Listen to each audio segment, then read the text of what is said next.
José Luis Pizarro, em vas dir per WhatsApp dissabte que si el Madrid guanyava la Champions, avui a la ronda hi hauria una sorpresa. Una sorpresa que, a més, tenim aquí, que és l'ansiada undècima, que ens ha portat, a més, la penya madridista del Prat, que té aquesta rèplica exacta de la Champions, i tenim aquí justament el Sergio... Doncs endavant, que passin... El Sergio Díaz, el president, i el seu vicepresident, el César. Molt bé.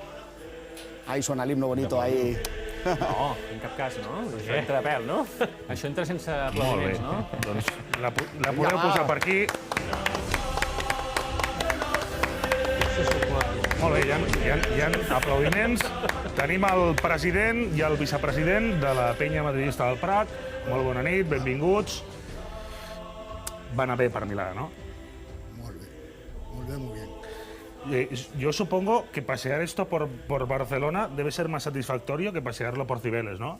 Pero 10 millones de veces mejor. Perquè d'on surt aquesta Copa d'Europa? Bueno, De Milán, de San Siro. De San Siro, eh? I ara, amb sinceritat, qui va mereixer guanyar la final? El que fue campeón. Real Madrid. Molt bé, doncs avui farem el programa. Pizarro, aixeca't. Situa la copa al costat teu. Gràcies per acompanyar-nos. Estareu per aquí. Si voleu intervenir en algun moment, demaneu el torn de paraula i us acostem al micro. Gràcies per venir. Molt bé, doncs continuem a la ronda. Avui ha parlat el president del Real Madrid, a veure, Pizarro, que ve amb la Copa d'Europa.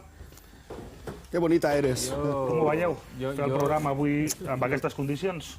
I crec que hi ha més. Crec que tenim la pilota de la final. No, sí, home, i l'àrbitre l'ha portat també, o què? Per què no em porta els I l'Oblak també ve, o no? La pilota de la final. Home, no, home, és que la final... La tenim molt bé. Vinga.